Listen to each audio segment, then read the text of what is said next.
Good morning friends, welcome back to your YouTube channel study Jeevan. जो आज का session start करने वाले हैं वो बहुत ही शानदार होगा एग्जामिनेशन के दृष्टिकोण से। यह सेशन शानदार इसलिए भी हो जाता है क्योंकि यहाँ से न्यूमेरिकल टाइप के क्वेश्चन हर बार बने हुए हैं और आने वाली परीक्षाओं में बिल्कुल बन सकते हैं। तो बिना समय गवाए सीधा बढ़ते हैं अपने टॉपिक पर।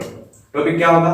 आज हम चर्चा करने वाले हैं एकक कोष्ठिका में बीमा संबंधी गणनाएं। एकक कोष्ठिका में बीमा संबंधी गणनाएं।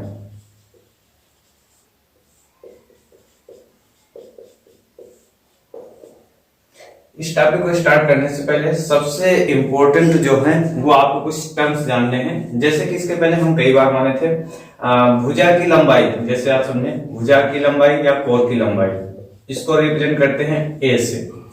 अगर भुजा की लंबाई ए होगा तो घन का आयतन क्या हो जाता है? भुजा का क्यूब हो जाता है। तो घन का आयतन क्या हो जाएगा? भुजा का क्यूब। और भुजा का क्यूब, तो भुजा को हम क्या मान के रखे हैं? भुजा को हमने ए माना है, तो घन का आयतन क्या हो जाएगा? ए का क्यूब।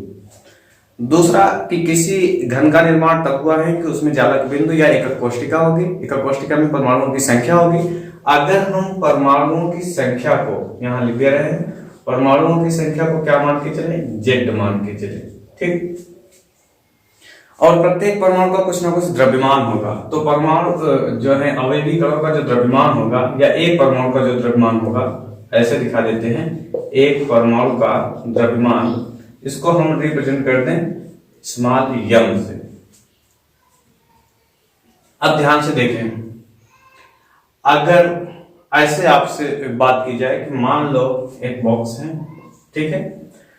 अगर इसमें आपको बता दिया जाए कुल मिलाकर 10 गेंद हैं। आप ध्यान से इसको समझें, एक एग्जाम्पल के माध्यम से समझाने का प्रयास करते हैं। कितने गेंद हैं?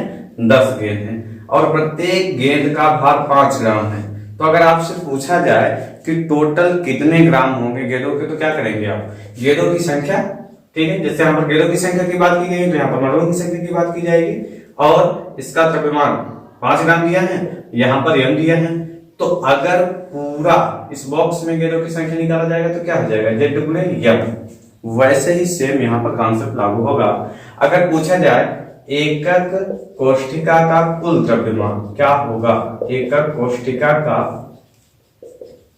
कुल द्रव्यमान, यहां से आप देखें, अगर कुल द्रव्यमान निकालना है, जितने अवयवी कणों की संख्या होगी यानी जितने परमाणुओं की संख्या होगी और एक परमाणु का जितना द्रव्यमान होगा, दोनों का गुणा हो जाएगा तो कंप्लीटली निकल आएगा। तो क्या हो जाएगा? परमाणुओं की संख्या यानी जेड और एक परमाणु का द्रव्यमान यानी m, ठीक। और एक परमाणु का द्रव्यमान जो होता है वो उसके जो है अणुभार के, यानी जो है उसका अणुभार जो होगा और परमाणुओं की संख्या के साथ जो उसका अणुभार होता है अवोगाद्रो संख्या से हम भाग देते हैं। तो मतलब एक परमाणु का द्रव्यमान m बराबर क्या हो जाता है? मोलर द्रव्यमान बटे अवोगाद्रो संख्या।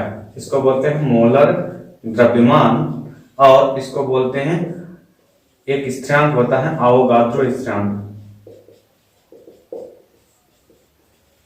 अब यहां से देखते हैं, अगर हमें निकालना हो एकक कोष्ठिका का घनत्व, तो आप देखें एकक कोष्ठिका का घनत्व अगर ज्ञात करना होगा तो कैसे ज्ञात करेंगे हम? एकक कोष्ठिका का घनत्व का मतलब क्या है? मतलब यह है कि पूरा घन का घनत्व पूछ रहा है। तो एकक कोष्ठिका का घनत्व बराबर क्या होता है? एकक कोष्ठिका का द्रव्यमान, मतलब एकक कोष्ठिका का द्रव्यमान बटे एकक कोष्ठिका का आयतन। सीधा हम आयतन लिख देते हैं। तो आप समझते रहे एकक कोष्ठिका की ही बात की जा रही है। एकक कोष्ठिका का घनत्व अगर निकालना होगा तो हम क्या क्या चीज ज्ञात करेंगे? एकक कोष्ठिका का द्रव्यमान हमको मिल जाए और उसका आयतन। तो एकक कोष्ठिका के घनत्व को अगर d से रिप्रेजेंट कर दिया जाए और एकक कोष्ठिका का द्रव्यमान क्या निकल के आए? जेड गुणे m। क्या हो जाएगा? जेड गुणे m। आयतन, एकक कोष्ठिका का आयतन यानी घन का आयतन। घन का आयतन बराबर क्या हो जाएगा? भुजा का क्यूब। और भुजा का क्यूब का मतलब a का क्यूब। ये निकल के आता है। लेकिन अगर हम देखें जो एक परमाणु का द्रव्यमान है, एक परमाणु का द्रव्यमान जो है यहाँ पर दिया गया m बराबर ये क्या हो जाता है? उसके मोलर द्रव्यमान के और उसके अवगाद्रो संख्या से भाग देने पर एक परमाणु का द्रव्यमान निकल आता है। तो इसके वैल्यू को यहाँ पर हम ट्रांसफर करते हैं तो फार्मूला क्या मिल जाएगा? d बराबर z मल्टीप्लाई m की जगह पर कैपिटल M अपान क्या हो जाएगा एन ए, और नीचे आयतन है तो ए का क्यूब तो है ये ए क्यूब, ये हमारा जो है फार्मूला निकल के आता है। और जब भी आप इस पे क्वेश्चन हल करेंगे तो क्वेश्चन में कैसे दिया जाएगा, इसमें से कोई चार जो है टर्म आपको दे दिए जाएंगे, उसका जो है वैल्यू दिया रहेगा, किसी एक का निकालना होगा। तो अवगाद्रो संख्या का मान आप जानते होंगे क्या होता है, एन ए, ऐसे कर